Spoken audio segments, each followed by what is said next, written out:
Estamos de regresso para mais um episódio dos Meus Amigos na Rádio. Hoje trago-vos o Vítor Morgado. O Vítor Morgado é exatamente um técnico de rádio e teve a oportunidade de trabalhar comigo e ainda trabalhamos os dois desde já há muitos anos. Olá, Vítor. Bem-vindo aqui aos Meus Amigos na Rádio. Tu não és aquela pessoa que gosta de muito dar a cara, estás sempre mais nos bastidores, não é verdade? Olá, Pedro, boa tarde. Pois, de facto eu não sou muito de estar à frente. Nunca gostei muito da exposição, mas ao longo destes anos não foram de facto muitas as vezes que apareci. Preferi estar sempre na retaguarda, vamos dizer assim. Vítor, mas alguns anos atrás tu tiveste um programa na Rádio Clube de Caldas, não era? Um programa que era um programa de discos pedidos, não é? Esse programa teve no ar durante algum tempo, uns anos talvez, não me recordo bem, mas não foram assim tantos.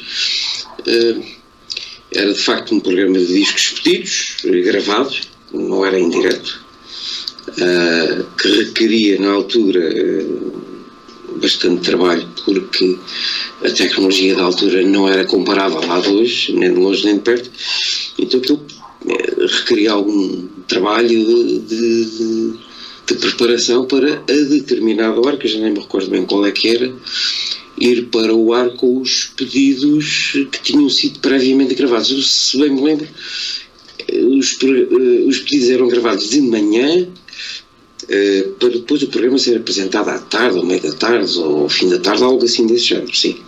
Era uma situação dessas. Mas isso já foi há muitos anos. Vítor, tu talvez foste das pessoas com que eu mais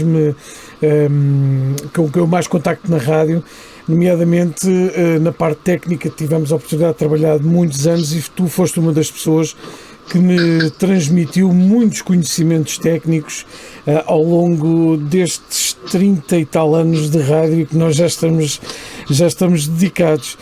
Eu lembro-me bem perfeitamente de muitas das vezes eu estar a fazer o meu turno técnica e treinarmos os ouvidos para quando houvesse alterações de som, nós mesmo se nós estivéssemos a olhar para os VUs da mesa, nós sabíamos que tinha havido essa mesma alteração de som. Como é que tu começaste com estas coisas da rádio? Pedro, esta paixão da comunicação, da rádio, dos sinais que vão pelo ar e que são depois recebidos por um equipamento que os transforma em som, é algo que já vem do meu berço. O meu pai sempre esteve ligado à área da eletrónica, da rádio e da televisão, à época, e eu nasci, vamos dizer assim, no meio disso. Eu nasci no tempo da televisão a preto e branco, passei depois pela mudança para a televisão a cores e pelas primeiras emissões de televisão em Portugal a cores, e bem me recordo dessa primeira emissão e até do local e a hora onde ela aconteceu e onde fomos ver. E cedo comecei a lidar com essas coisas, portanto vamos dizer que não foi completamente novo para mim, mas a área da eletrónica e especialmente da rádio vem de uma herança que obtive através dos conhecimentos iniciais com o meu pai. E daí o pulinho até à rádio de FM, quer dizer, já utilizavas as rádios de onda curta, ou os rádios, tu és rádio amador, aliás, como aparece aí na tua imagem, o teu indicativo é o CT1AXS, é dos primeiros, este já é bastante antigo, Vítor. Começaste a fazer contactos via rádio logo quando nasceste, quase, ou ainda deixaste passar um aninho ou dois?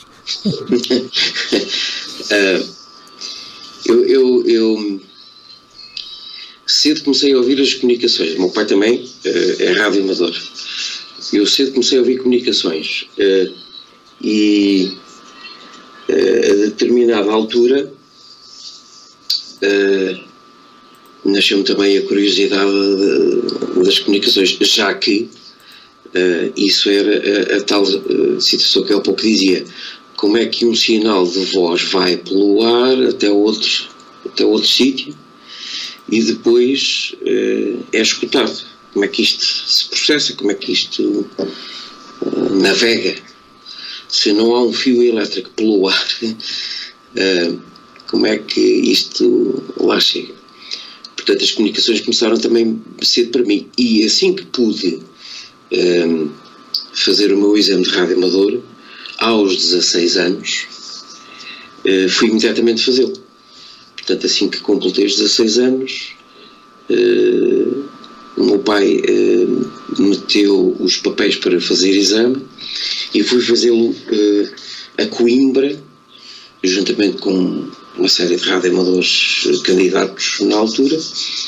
Fiz o exame e nesse mesmo ano recebi a minha licença de radioamador, uma autorização que na altura nos obrigava a estar 2 anos apenas como radioamador, segundo operador, vamos dizer, era esse o termo utilizado na altura, segundo operador de uma determinada estação que já fosse licenciada.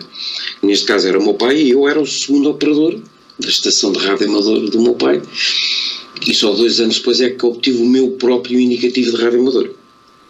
Portanto, foi ali uma espera durante 2 anos, não é? Isso é uma espera que foi importante e que eu acho que é importante porque nós vamos obtendo conhecimento com a experiência daqueles que já são licenciados por completo, vamos dizer assim, e aprendemos, somos guiados por eles de maneira a não fazer as neiras quando tivermos a nossa própria estação e o nosso próprio indicativo. O que é uma situação muito importante, não fazer as neiras, não é? Claro. Não só no radioamadorismo, como também na rádio. Tu depois transitaste, já há alguns anos depois, não é? Também para a Rádio Clube de Caldas. Tu começaste a trabalhar na Rádio Clube de Caldas e ainda a Rádio Clube de Caldas era pirata. Sim, logo no início. Eu colaborei com essa rádio no tempo das rádios piratas, logo no início, nos primeiros passos. Não vou dizer que foi o primeiro passo, mas logo muito pouco tempo depois. Porque também essa rádio nasceu graças a um grupo de carolas, também eles quase todos radioamadores, ou a grande maioria deles radioamadores, que tendo a experiência das antenas e dos emissores e das comunicações, conseguiram montar com mais facilidade o material necessário para que a rádio fosse posta no ar, pirata, como todas as outras do país que na altura existiam, e deram os primeiros passos assim. A Rádio Clube de Caldas não foi diferente das outras. Na altura havia mais 3 ou 4 estações no país, e a Rádio Clube de Caldas seguiu os mesmos passos das outras todas. O equipamento de construção caseira, artesanal até mesmo, a antena idem aspas, e vamos embora, vamos lá pôr isto no ar a ver quem é que nos escuta. Foi assim que começou. Os radioamadores tiveram um papel fundamental no início de praticamente todas as rádios locais do país, não é? Quase todas elas nascem desta forma. Sim. E mesmo as televisões piratas. Algum tempo depois há um boom idêntico e um interesse crescente de televisões piratas, embora nessa altura depois as coisas tenham sido mais controladas por parte da entidade fiscalizadora.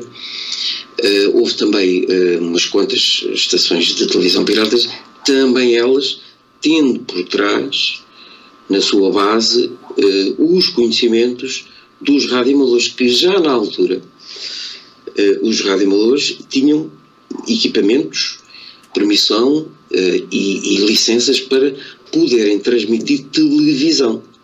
embora fosse a televisão nas faixas dos radioamadores, não a televisão comercial como nós a conhecemos hoje em dia, e já na altura a RTP, que era a única estação de televisão existente, era uma estação comercial ao fim e ao cabo. Portanto, os radioamadores tinham capacidade de transmitir televisão, a chamada TVA, televisão de amador, mas tendo conhecimento de como construir e colocar sinais de áudio e vídeo no ar, deram uma mão muito importante também às televisões piratas da época. Vítor, eu chego à Rádio Clube de Caldas, vindo da também Rádio Pirata, Rádio Margem, que até funcionava na frequência onde é atualmente, 103.1, e chego mesmo antes da localização. Portanto, eu ainda fiz umas emissões de rádio, umas emissões de técnica, e depois as rádios tiveram aquele tempo paradas. Eu lembro-me de ter participado na última emissão, do qual terminou mesmo à meia-noite. Eu fiz parte da equipa que terminou mesmo a emissão à meia-noite, e depois voltou num 14 de maio, do qual até nós temos, existe um áudio que alguém achou do regresso, da inauguração das emissões da Rádio Clube de Caldas, e que foi simpaticamente entregar, neste caso na antiga Rádio Clube de Caldas, onde eu estava também na altura junto com o António Carvalho. Depois voltei a fazer alguns programas, voltei a fazer alguma técnica, e eu tenho a certeza que eu era um miúdo na altura muito curioso.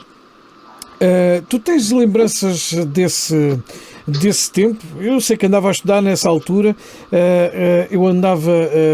comecei a aprender por trabalhar com o gravador de bobines, fazíamos a montagem da publicidade exatamente no gravador de bobines, que era o técnico da madrugada que fazia, para que depois os técnicos durante o dia colocassem os blocos publicitários. Isto já estamos a falar ainda nas instalações do Casal Belver. Portanto, depois, quando passámos para a Rua Cardeal Alpedrinha, já foi uma coisa completamente diferente. Mas nessa altura, quais são as tuas lembranças nessa altura? Aqueles estúdios que ainda hoje existe, a casinha do emissor, que estão bem próximos que estão bem próximos aí da 91 FM Rádio. Quais são as tuas lembranças dessa altura? Pedro, eu tenho muitas memórias dessa época, umas mais marcantes que outras, mas tenho muitos episódios engraçados, outros não tão engraçados, mas há coisas muito giras.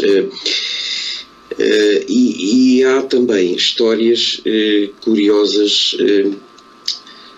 Ainda não há muito tempo lembrei-me desta passagem. Na altura, lá em cima no Casal Belver, os estúdios da rádio ainda pirata, portanto ela encerra a 24 de dezembro de 88, no Casal Belver, e reabre cerca de 6 meses depois, já licenciada, já legalizada, e volta a transmitir a partir desse mesmo sítio.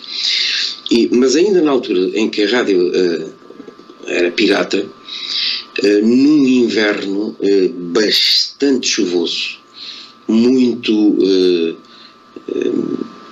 agreste de clima, havia uma pessoa que fazia lá um programa, era o Hélder Ferreira, que fazia lá um programa ao domingo de manhã, de discos pedidos em direto. As pessoas ligavam, telefonavam a pedir um disco, e depois ofereciam à família, aos amigos, e enfim, faziam as suas dedicatórias. E eu recordo que logo cedo, talvez aí pelas de manhã, eu penso que por volta das 10 horas, eu ouvi, liguei o rádio e ouvi, porque na altura o que é que tocava na rádio eram discos, e eventualmente uma cassete ou outra. Exatamente, não muito havia nada. Portanto, era uma discografia. Quando as pessoas pediam um disco, lá ia um indivíduo, o próprio ou alguém que estava a auxiliar, buscar o disco tal à discografia.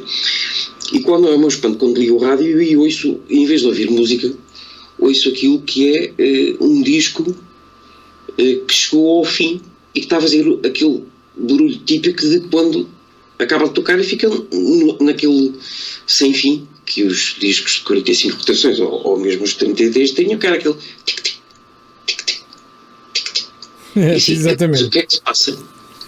O que é que se passa? Ele veio cá fora, se calhar fumar um cigarro ou está fora da cabine e esqueceu-se que o disco já chegou ao fim, não está a ouvir.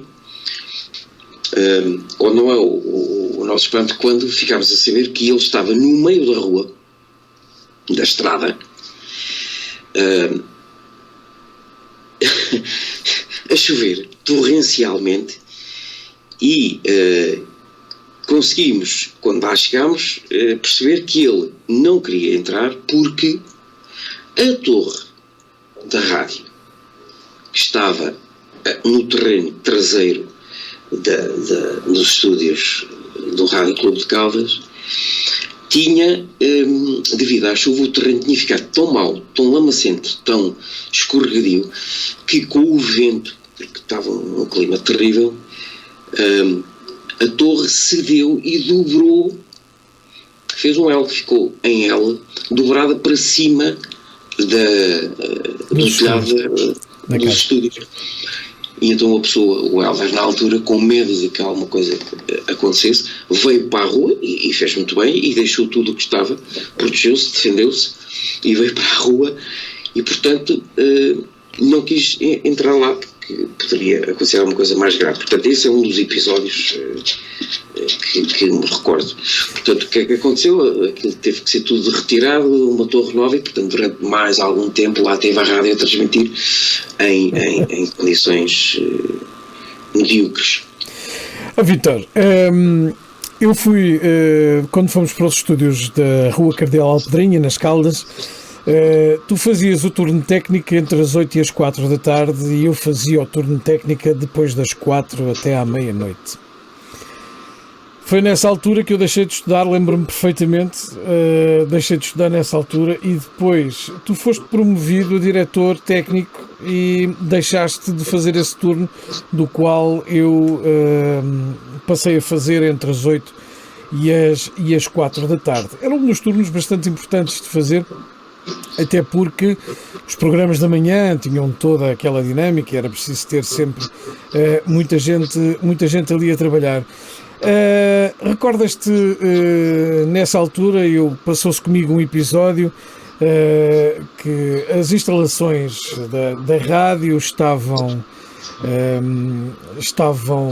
eram todas novas, tinham sido todas feitas por ti e também pelo Abílio Salvador, creio eu, todas as ligações, e tinha um patch bay. Para quem não sabe o que é um patch bay, é uma régua onde vão ligar uns cabos. A rádio tinha, salvo erro, 6 estúdios, salvo erro, eram 6 estúdios, não é? Eram 4 cá em baixo, mais um no resto de chão, que era o da informação. Ou seja, tinha muita cabelagem ligada e na altura não haviam os cabos que existem hoje em dia, que são os multipares, que ocupam muito menos espaço. Na altura aquelas calhas estavam cheias. E eu lembro-me de uma altura em que foi perdida a folha de ligação das ligações e eu andei a seguir os cabos todos, um a um, pelas calhas. Na altura fazia a técnica na madrugada de fim de semana. E esse foi um trabalho que eu fiz e que levei uma grande reprimenda por parte da direção. Lembras-te deste episódio? De eu ter levado uma grande reprimenda, que eu estava a ver que era despedido na altura? Pedro, não tenho uma ideia muito concreta dessa situação, mas o teu relato corresponde à realidade, de facto.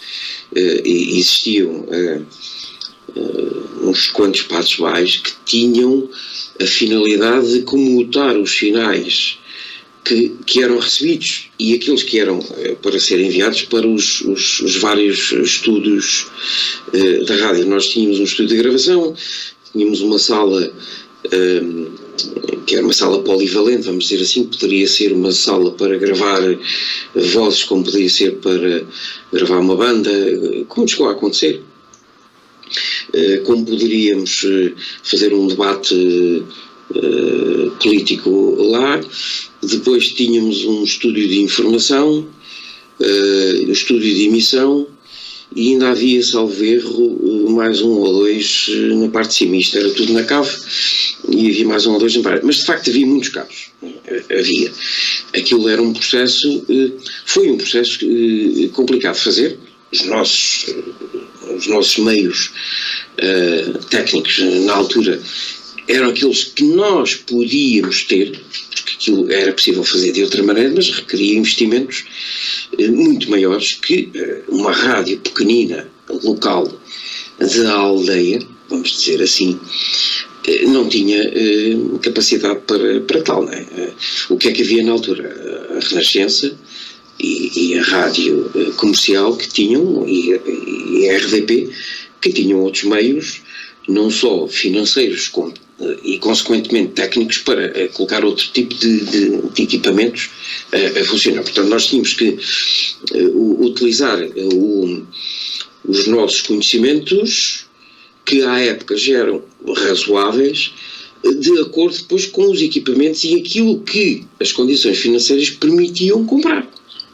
Portanto, os Patos Pai, e eu nisso recordo muito claramente, os Patos Pai eram do melhor que havia no mercado. Eram os melhores equipamentos que havia no mercado. Eram iguais aos que tinham a RDP ou a Renascença.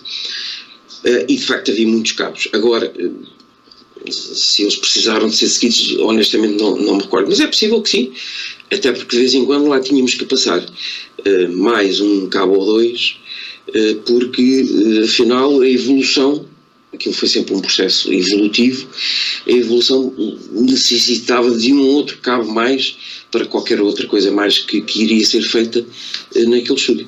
Sim, eu lembro-me bem de ter estado numa reunião de direção com o Billy Salvador, tu por acaso não estavas presente, e com toda a direção, ainda da altura com o Luís Romão, em que levei, como se diz mesmo, uma grande descasca por ter feito isso, porque poderia ter colocado em risco a emissão da rádio. Essa eu nunca me esqueço. Eu nunca mais me esqueci. Muito bem. Vítor, ao longo destes anos nós temos vindo sempre a trabalhar muito os dois, não só na Rádio Clube de Caldas, em outras rádios que eu passei. Atualmente também colaboramos na 91 FM Rádio. A evolução tecnológica das rádios tem sido uma coisa brutal, tem sido uma coisa desde esses tempos, apesar de eu achar que a Rádio Clube de Caldas esteve sempre um passo à frente da sua época, esteve sempre a acompanhar o que de melhor as rádios nacionais tinham. A Rádio Clube de Caldas esteve sempre na linha da frente também. É verdade, concordas comigo? Sim, concordo. Concordo. Olha, a Rádio Clube de Caldas começou, para tu teres uma ideia da evolução que aconteceu, ou para aqueles que estão a ouvir e a ver possam melhor entender.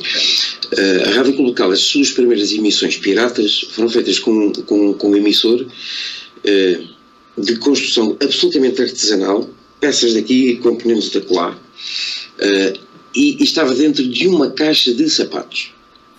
Não havia caixa metálica, não havia caixa de madeira, era uma caixa de sapatos.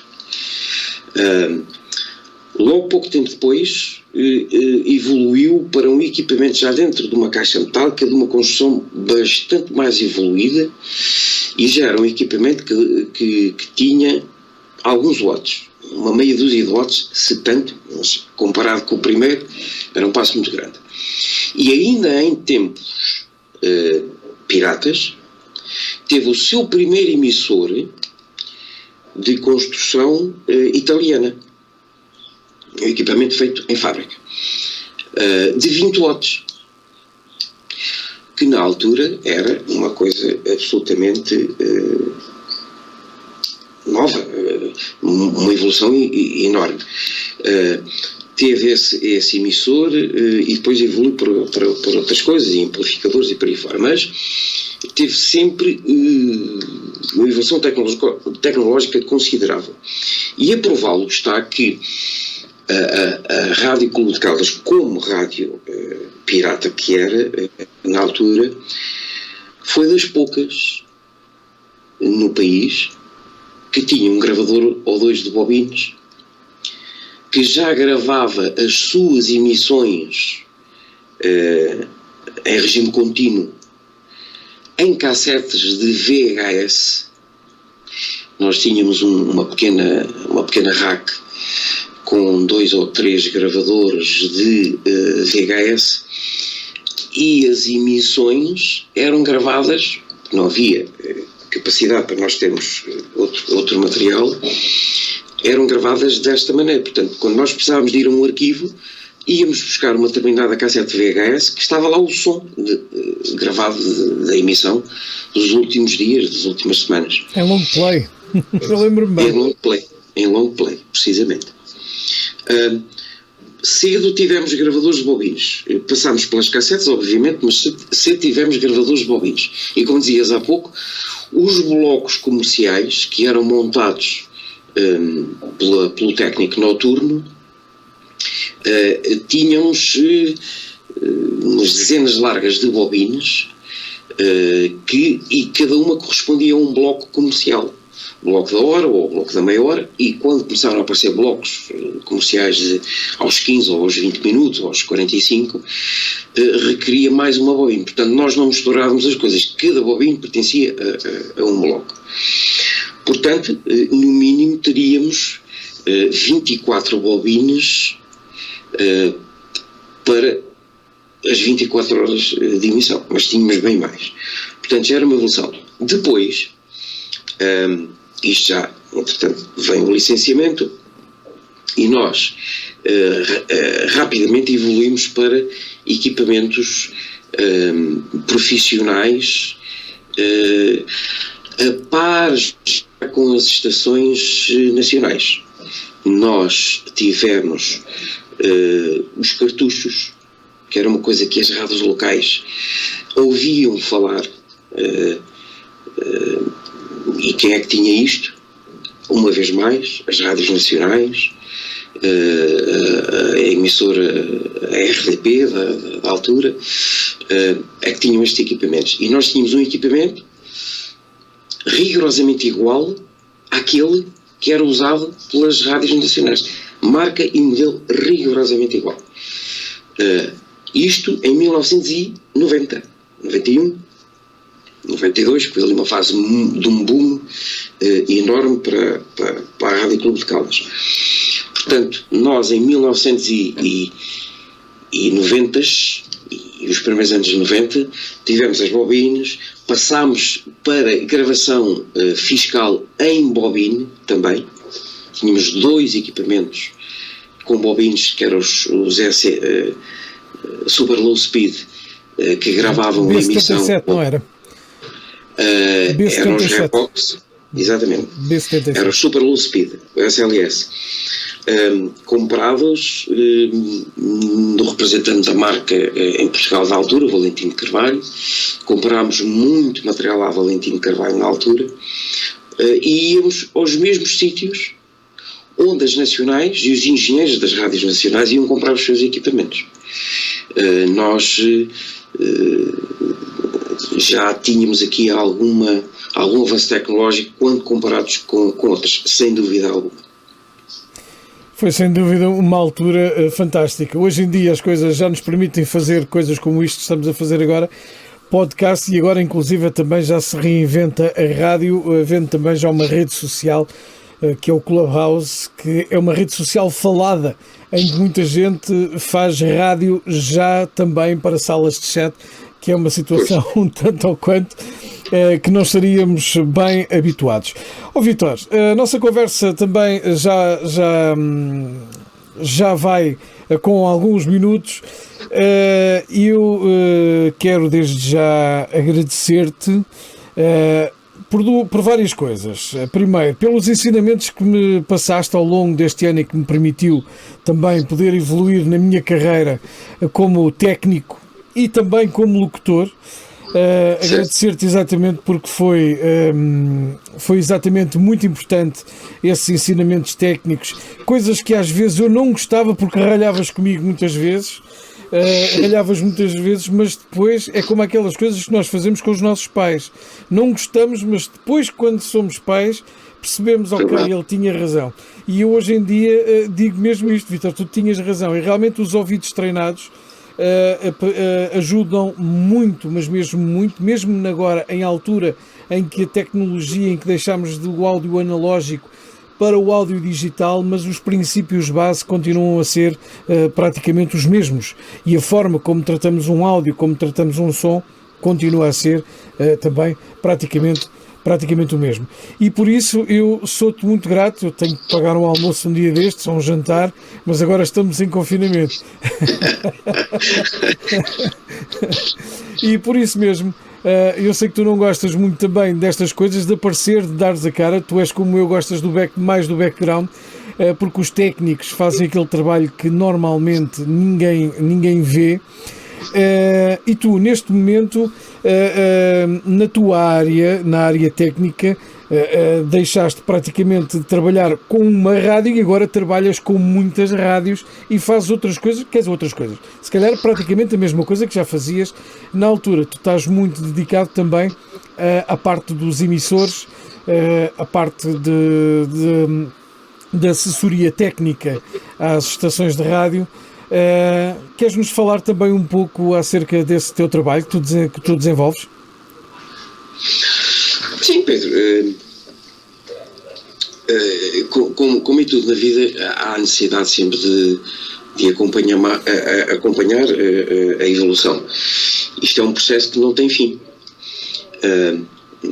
Aquilo que hoje é novidade e é o topo, amanhã já não é, já foi ultrapassado por outra tecnologia, por outro modelo, por outra maneira de equipamento funcionar. Portanto, é uma evolução permanente. Portanto, aquilo que se sabe hoje, amanhã já não se sabe. O que é necessário hoje em dia é de facto as rádios estarem a par dessa evolução e depois, de acordo com as necessidades de cada uma, adaptar os meios e os equipamentos às necessidades e às capacidades que a rádio possa ter para dar esse salto. É um pouco como aquilo que aconteceu com a RCC na altura, que teve capacidade e condições financeiras para o fazer, e em 92 sofreu uma reconversão tecnológica grande, e agora voltando um pouquinho atrás, ao ponto de termos sido das primeiras estações locais a ter um software de automação. Aquilo que hoje todas as rádios praticamente têm, em 1991-92, a Rádio Clube de Caldas já tinha. Não era uma coisa com a evolução de hoje, mas pronto, tinha. Vítor, deixa-me dizer-te que eu tenho ali numa gaveta o manual técnico do MAR System, que era da AEQ, não é? Da AEQ, um programa de automação em DOS, sistema operativo DOS, que permitia já fazer passagem de músicas, publicidade, blocos de publicidade. Tinha algumas limitações à época, hoje são coisas que ninguém se lembra delas, mas não misturava muito bem as músicas, deixava ali algum tempo de intervalo entre músicas, mas enfim, era aquilo que na altura existia. Portanto, hoje em dia aquilo que eu faço é um pouco também isso, é a adaptação dos meios à estação e consequentemente, a instalação desses meios na rádio, seja hardware, seja software, seja equipamentos de transporte de sinal ou de emissão. Portanto, como eu costumo dizer, desde o microfone até à antena. Faço toda essa área dentro de uma estação de rádio. Ou seja, desde construção de passar os cabos, tudo isso até a montagem da torre. E isso é um trabalho que tu gostas muito de fazer. Não há como contornar. É de facto aquilo que eu gosto de fazer. Ver nascer um sinal e chegar ao carro ou à casa e ligar o rádio e ouvir um sinal que está no ar, que, entre aspas, nasceu daquilo que eu fiz, dá um gozo tremendo. É uma área que eu gosto muito, é uma área que eu gosto de aprender e que gostaria ainda de aprender mais. É isso, os meus amigos da rádio, é este podcast em vídeo. Eu todas as semanas conto trazer aqui alguns dos meus amigos da rádio. O Vítor é sem dúvida um deles, é um grande amigo da rádio, uma pessoa que ainda hoje trabalhamos em conjunto. Cada vez que eu tenho alguma dúvida, é o meu mentor, é ele que eu ligo. Vítor, passa-se isto, o que é que eu faço, o que é que eu não faço? Essa é uma realidade e é um excelente técnico que eu quero deixar também aqui este meu abraço. Vítor, quero-te agradecer pelo facto de te disponibilizares para teres conversado comigo sobre rádio, sobre estas coisas que a gente gosta e que muita gente também não conhece no seu íntimo, não é assim? Verdade. Eu é que agradeço, Pedro, o convite, e este deve ser, sei lá, ao longo destes, 30 anos ou coisa que tenho disto, esta deve ser para aí a minha segunda ou terceira entrevista. Verdade. Eu é que agradeço o convite. Espero que tenha satisfeito os teus requisitos e obrigado por partilhares aqui um pouco da história daquela que foi a nossa rádio, aquela que nós construímos, e daquilo que eu faço e daquilo que tenho conhecimento. E que este programa venha a ter sucesso e que te permita dar mais uns passos na tua carreira profissional de produtor. Também já tem uns anos valentes e que espero que continue assim durante muitos mais. Vítor, eu é que agradeço e já sabem, quem está a ver este podcast, se precisar dos serviços técnicos do Vítor, é só entrar em contacto, que ele também é fácil encontrá-lo na internet. É o CT1AXS, se for por radioamadorismo, também ele está por aí regularmente, não é assim, Vítor? Sim, já não tanto como antigamente. A atividade não deixa tanto tempo para o hobby, porque isso não passa de um hobby, mas na rede social mais famosa, no Facebook, lá me encontra. Ok. Vítor, muito obrigado então por teres vindo até aqui, por ter estado neste podcast. Os meus amigos da rádio, eu vou continuar a trazer todas as semanas sempre alguém que esteja ligado não só à minha carreira de radiodifusão, como também à rádio que se faz um pouco por todo o país. Muito obrigado a todos, muito obrigado uma vez mais, Vítor, um grande abraço.